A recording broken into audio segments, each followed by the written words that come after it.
Yeah, good morning to the journalists, translators, our staff. Welcome everybody. I'll be going to speak in German. We just allow for some, yeah. Guten Morgen, Good morning. My name is Fabio de Masi. I'm a member of the GUI group, the shadow rapporteur of the GUI group and the special committee on tax. On my left, Miguel Viegas from the Communist Party of Portugal. He's the coordinator of our group, and Marisa, Matias, vice president of the committee for the left bloc in Portugal. Can we just give you a brief information on the committee that was set up thanks to our pressure, the pressure we brought to bear. We wanted to have a proper committee, but this was not possible because it was impeded by the larger groups in the parliament. And now we know why this happened, because the work of this committee has been blocked permanently. We do not have access to important documents from the Commission, from the Council and Member States. Many things have been sort of blacked out. So after a lot of pressure, yesterday, even the larger groups decided that the mandate of this committee was to be extended without there being any change in its remit. This took a bit of time because there was some hesitation on the part of Mr. Patella and others, but we believe that if a new remit is determined, then we believe this will be even more restrictive. What remains to be seen is the role of Mr. Juncker's role and the role of Mr. Dijsselbloem. And we actually do have new leaks from Der Spiegel, for instance. A couple of weeks ago, Der Spiegel said that there are indications that Mr. Dijsselbloem and Mr. Juncker, under their political responsibility, they tried to block any possible restrictions in the very aggressive tax system in Luxembourg. So we believe that these people need to be taken and analysed, and they need to be questioned. We would like to see Mr. Juncker again. And not too long ago, he did actually say a couple of things which were incorrect in terms of this matter. Our committee is also preparing a complaint to the European Court of Justice. This entire complaint will take a couple of years, but we're patient. We can wait. So we hope that the public opinion can get the truth in its full extension in the area of organised criminality, criminality in the area of taxation, and this is criminality in the part of the member states. Now, the report does have quite a few positive elements, thanks to our group, because we did talk to tax experts, we talked to NGOs, and we did actually table a lot of amendments. These amendments were then taken over because we did manage to bring our pressure to bear in this committee. Also because there was a lot of reports about the special committee in the press. So there are a couple of things we feel need to be redressed, however, and I'd like to refer to those in particular.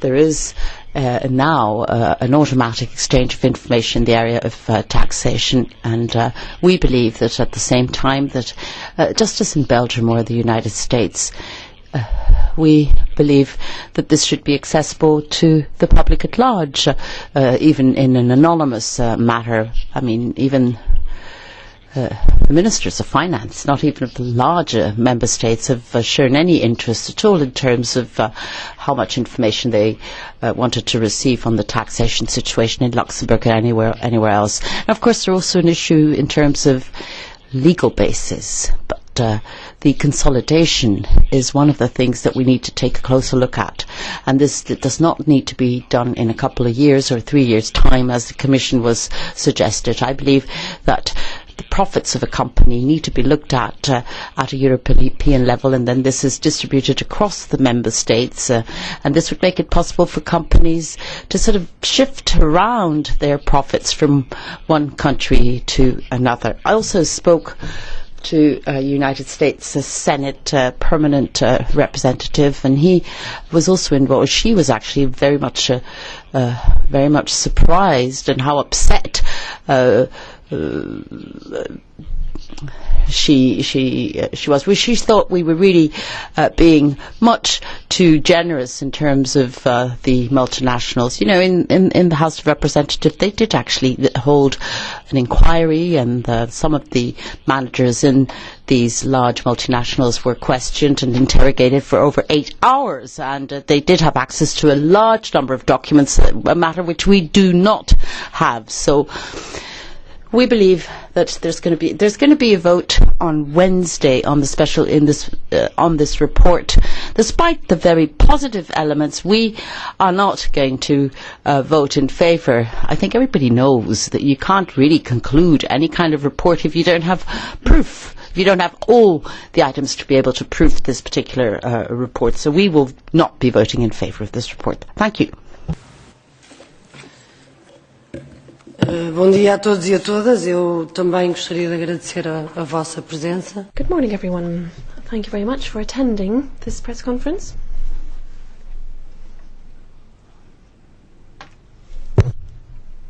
And wait for the translation. Okay. Bom dia a todos e a todas. Eu também gostaria de agradecer a vossa presença. Good morning, everyone. Thank you very much for attending. Fabio has already presented the background to this press conference, so I'm not going to repeat what he has said. I just want to mention one point linked to tax avoidance, tax evasion and other matters. Some practices are legal practices, but they're not moral, especially when you look at what's happening in the EU. Now, as you know, we are aware of this. It's not just about Lux Leaks. We could actually talk about EU leaks, because unfortunately these are practices that you can find across the EU. Now, there's one point I want to stress, and this concerns the work of this committee. It hasn't been completed yet. There's still a lot to be done.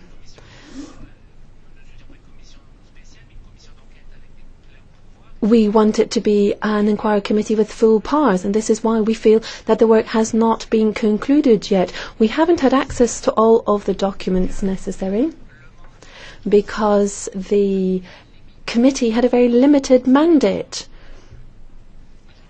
And I think that we do have a report here with some very interesting content, especially when it comes to the assessment of the current situation in Europe. But despite the good points in the report is a victim of the limitations of the committee. And so we need to be able to have access to everything. And it's quite revealing that this will be voted on tomorrow when there are new revelations in connection with what Dijsselbloem and Juncker have been saying. Now, this concerns the patent boxes. So this shows once again that we need to continue our work.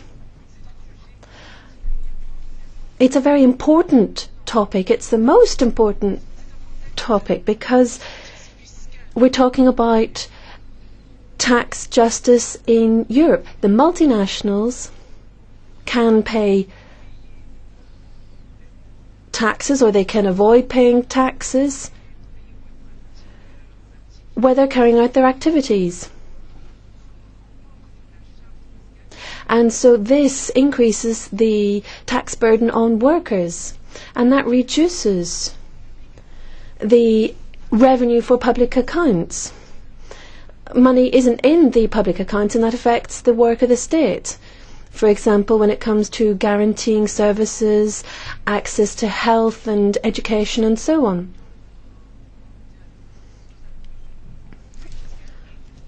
So, tax avoidance, tax evasion, we're talking about large sums of money here. Now, I'm saying all of this to say that we've worked for months in this committee. We will continue to ask for this work to continue because, as I've said, we still have a lot to do. One key point is access to documents, access to all of the documents to make sure that we can do our job and make sure that we can draw conclusions that are comprehensive and not just a summary. Bom dia a todos, obrigado pela vossa presença.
But we're still awaiting this transparency. These practices are long-standing, and they're more and more influential on, when you look what happened in this Lux Leaks case, there was a problem of injustice because there was a leak of sums of money, a drain, and therefore the burden lies on individual workers and individual taxpayers. Another point I'd like to mention, which is crucial, there's not the problem that hasn't been solved. There have been several scandals. There have been plans for regulations for automatic information exchange systems. There have been plans to harmonize certain tax laws, etc. But nothing has actually come through. So actually we feel we need to have our committee keep up its work, and we've got to continue working on putting the committee's proposals to the Commission. There's a new action plan from the European Commission with respect to an information exchange system and fighting against tax havens. The Commission must list the tax havens within the EU. This idea, we might be, we've got the idea of tax havens is not just some kind of tropical island. These tax havens exist within the EU, and I think we need to list those countries which are actively involved with tax fraud. The Netherlands, the UK, Luxembourg have not submitted their documents, but we have consulted with these documents without being able to disseminate the information on these documents. We didn't even get access to the documents pertaining to those countries. Just as we were saying, we've got to keep up our work. We've had all sorts of promises. The population has expectations now, and it is in favor of this tax justice. We've got to avoid all the tax burdens falling on the workers' shoulders. We must keep up our work now. Thank you. So thank you very much. I give the floor to the journalists if they might want to raise specific questions.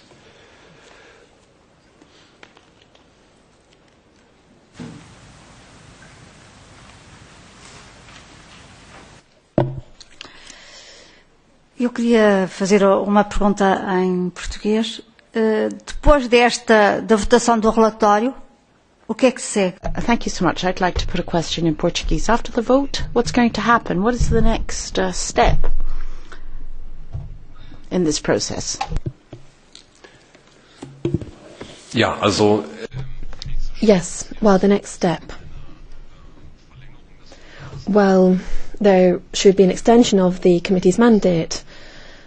This is going to happen on Thursday. Then that'll happen after the Conference of Presidents. After that, we're going to have to reach an agreement with the groups as to what we do over the next 6 months. One thing's clear is that the documents that we haven't seen yet, well, we need to put pressure on the Commission and the Member States to get those documents. So, for example, we don't have any minutes from the special group meeting, a meeting that tells you what Germany's position was or Luxembourg's position was or so on. And here I'd like to mention that it's not just about LuxLeaks, it's actually about EU leaks, the big Member States. So my home country, Germany, for example, when they were asked to comment on the tax practices of different member states, I mean, that's what they were asked to do. We're not allowed to discuss this. They were asked to do that. Why? Because those large countries have seen companies there benefit from the practices. And then secondly, Mr. Juncker, Mr. Dijsselbloem need to be invited again in order to look at clarifying the contradictions that emerged. There are contradictions between what happened with what Mr. Krekel said and what Juncker said. There was the Krekel report which was revealed. Juncker was informed of the practices. So this means he can't hide behind civil servants. And I think that this is very damaging here when it comes to a head of state. And then we want to look at the role of Dijsselbloem and find out more there. And then we also need to carry out more investigation. We're looking into whether or not companies such as Google or Amazon or others paid money for this, and that this was in connection with the amount of taxes they were saving. So you've got the big four companies, maybe they paid them, or maybe they paid the tax authorities in connection with the amount that they were saving in terms of taxes. There is a document from a Californian professor which says that the Luxembourg tax authorities accepted fees in connection with how much tax was saved. So these companies refused to provide that information in a hearing. They were asked to provide an answer in writing. At the moment, we've only got an answer from IKEA, not from any of the other companies. So these are things that we want to follow up on. And in plenary, we're also going to make the request here for political responsibility to be borne by Juncker and Dijsselbloem. We've got a long report here, but we're not even talking about political responsibility, because now we're talking about an EU Commission President at the moment. So that's not acceptable. We also need to talk about the situation in the tax authorities. we found that there were tax authorities in France who were looking at what was going on the internet, but they had to pay for their own internet connection. That wasn't covered. And so this has an impact on enforcement of tax legislation. So in the future, in the EU, work needs to be done. We've got a situation where someone's saying that yes, they're taking action in connection with Fiat and Starbucks, but this all needs to be done on the base of the competition law. You need to be able to show that a company has been discriminated against. You've got Amazon and Google, and you're talking about different percentages here. This is involving citizens when it comes to discrimination here. This money is the issue. We're not talking about illegal sorts of aid.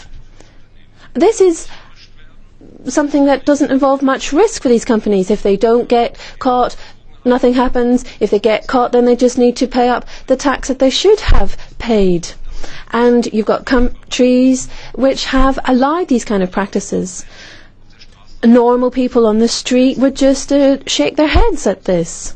And at the moment, we're discussing terrorist issues. And I want to say something in this connection. We know that banks in these tax havens are not just laundering clean money, they're also laundering dirty money. Money coming from organised crime and money from terrorists. So we've been asking the Council and the Commission.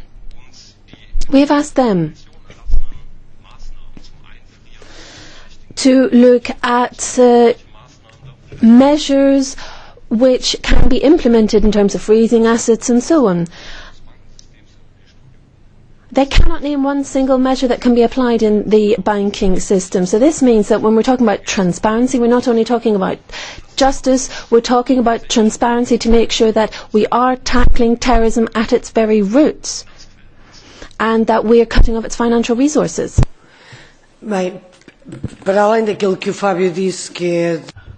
Well, in addition to what Fabio said, which is quite important, obviously, what can we do? What must we do in addition to having access to documents, which is a crucial point? It really isn't logical for us to just accept something that it doesn't guarantee access to documents, like from Luxembourg and which is at the heart of this in the Netherlands. And we know that there is tax fraud in the Netherlands. 19 of the main Portuguese companies have agreements with the Netherlands, and multinationals, we have very little influence on multinationals. They refused to participate in this committee. Therefore, where is the political responsibility? Mr. Jean-Claude Juncker saw that, indeed, his responsibility was called into question by this scandal. He did not make the slightest effort to put into practice what he promised, like to implement transparency. So what about this so-called transparency? The Commission is not giving us information. Many times Mr. Juncker did not want to come to the tax committee. He kept postponing his appearance. We will be having the debate, and we're receiving more and more information implicating Mr. Dijsselbloem and Mr. Juncker. So the least they could do is to require them to just release all of the information. The last point, I must say that there are other issues that are linked to this. For example, the protection from those who send out alarm or to alert, and these people are always the whistleblowers are always prosecuted. we aren't creating enough information or means to check this information. So we've got to have a legal framework to protect those people who, like Antoine Debout and Mr. Gibault, because without their information, we don't know a lot, but we know even less about the world of multinationals and the tax agreements that they have with certain governments. Allow me to make two further comments, two items which I really believe need to be looked at very carefully. The first is the tax havens. It is not possible to tackle this particular issue without establishing a classification of these tax havens. And that is how you can determine the way and where these documents are available. You need to have a sort of map in front of you to understand where these tax havens are. You see, we, in this special committee, we talk about all these subjects, but at the same time, for instance, the special system that exists for the Madeira region has been extended right up to 2026, and we try to combat tax evasion and tax avoidance, but then at the same time we extend the mandate right up to 2027 for a particular tax haven. So there is such a contradiction within the very Commission. Now allow me to make a further point, which I think can be added to what I said, the promiscuity that exists between the consulting businesses, the big four, and the whole tax situation. And even European institutions, the European Central Bank, the Commission itself, they ask for reports to be prepared by these consultancy firms, studies, impact studies, for instance. And this is on the possibility of revealing reports on the banking situation in individual member states. What about PwC, for instance? They give advice to businesses, tell them to evade taxes. These are businesses that, at the service of the Commission, carry out studies to look at the effects of these reports, of these country-by-country reports. So we went to talk to these companies, and we saw that there is this enormous promiscuity in terms of the exchange. People who work in the tax authorities of a certain country then end up working in these consultancy firms, and the other way round. So this is, I think, one of the things that is concluded from this report, and we really need to take a closer look at this. Bonjour, Elodie Lamère de l'Agence Europe. Une question. From Agence Europe, I'm going to speak French. Sorry, I was a bit late, so I'm sorry if you have already said this. At the moment, the Greens have said that the S&D group decided to vote to extend the committee with its current mandate, so you would have the same mandate. Can you confirm that? That's my first question. And then another question. I think last week or the week before, you were able to consult code of conduct documents again. I was just wondering if anything in particular came out of that. And then my third question. You mentioned the impact study carried out by PwC on reporting on banks. So that's in connection with the Big Four. At the moment, there is an investigation into looking at reporting in those companies. Do you know who's carrying out that impact study? So, on the, zu der ersten Frage. Allow me to answer your first question. The S&D announced in plenary yesterday. Peter Simon, the German member of S&D, just like the EPP group through Mr. Weber, they announced yesterday that they will be voting in favour of the extension of the mandate of this special committee. This wasn't very clear last week because Mr. Pitella seemed to have a large amount of trouble with this special committee, but he actually did speak to the Guardian and said, oh, we need to look into LuxLeaks in much greater depth. But as a matter of fact, because of our own pressure and possibly pressure within the group, there must have been a lot of stress in the group, as a matter of fact, so they did actually decide to think about this decision. But in the plenary they did announce that they would vote in favour of this extension. I don't think they'll take this back though. But I think, we on our own find it impossible to get Mr. Juncker and Mr. Dijsselbloem to actually come and talk to the committee, and I don't think they're going to be striving to achieve that. Now on the reading room, Miguel and myself, we were there, and maybe Miguel could add a point to this and Marisa as well. You could perhaps react to the other question. We're not really allowed to say what is written in the reading room, but what we can say, because it's really our duty, we have been able to see from these documents that all member states are encouraged to comment on tax practices of other member states, and there was only one large member state who actually did this.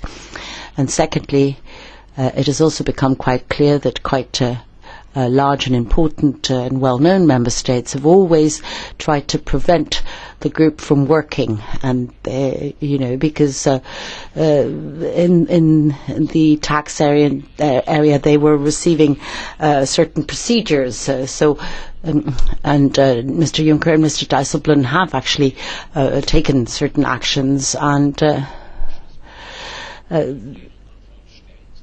they are basically responsible not only to the special committee but to the public at large. Thank you. Bom, sobre os documentos. On these documents now, I must say, we need to clearly explain the reason. Well, that this is a normal democratic exercise. We're here in a room. We cannot even use any material for recording. We have to sign a confidentiality document, and therefore we are working in these conditions, and it is in these conditions that we asked at least to be able to take notes. We were allowed to take notes, but they had to remain within the room.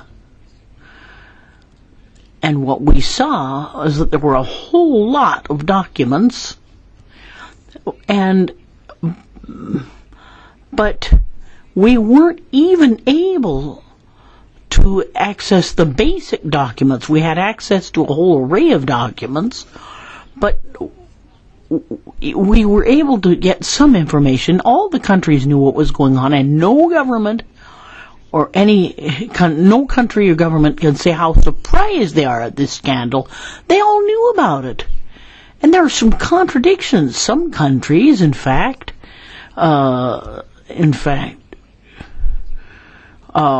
on the information exchange system. This is not a recent system. This information exchange had been instituted and tested out by some countries, and what comes out of these documents, in fact, only one country was able to find out what came out of the documents, but the other countries were just not cooperating. So this exchange of information was actually rather ephemeral and just didn't work. It was so I repeat, we need to have access to all the documents. We don't understand why 13 countries did not agree to submit their documents. In fact, especially those documents that we were able to consult from other countries. Now, in the framework of this financial system, the strange thing is, it's a strange thing, but this impact study from PwC on the effects of dissemination of country reports on their financial systems, this impact study concluded that there would be no problem divulging this information to the public. This is very strange, and what's curious and very strange was that if it was the result of a study as to expectations of the public at large. Now, I sent in a written commission to the Commission and asked which companies carried out this study, and I got no answer. We don't know who the author of this other impact study is, so I cannot answer the question. I know we're going to have to conclude now and to complete. Que muitos dos documentos não tinham. What has been said is that many of these documents didn't actually contain relevant information. Those documents were not available. I don't know if we can reveal what has been done in this room, but the information actually was just kind of made unavailable. The important information was unavailable. But just one note is that the essential thing about these impact studies should be made freely available to the public with unlimited access, and we could still be able to cut back on the resources necessary for this type of work. It is very strange, and trade unions actually condemn this systematic reduction of workers in the tax areas and auditing of accounts, and condemn the precarity of these types of jobs. Each country needs resources to process the information. This is fundamental because we are in a weaker position than the multinationals. They have all the protection and all the secrecy, so we can do absolutely nothing. We don't have the human resources, we don't have the physical, financial resources to disseminate this information. So thank you very much. We're a little bit over time. Apologies to the translators. We have prepared a document where you find our basic priorities for the upcoming work and our balance sheet of what has been done so far. My group also has produced a brochure on that. You can refer to the gentleman over there. He has all these things with him. And lastly, let me say that we're also waiting the trial against Antoine Deltour, who revealed LuxLeaks, and I spoke personally to him, and we will make sure that some of our MEPs will go to the trial when he is on trial in Luxembourg. Thank you very much.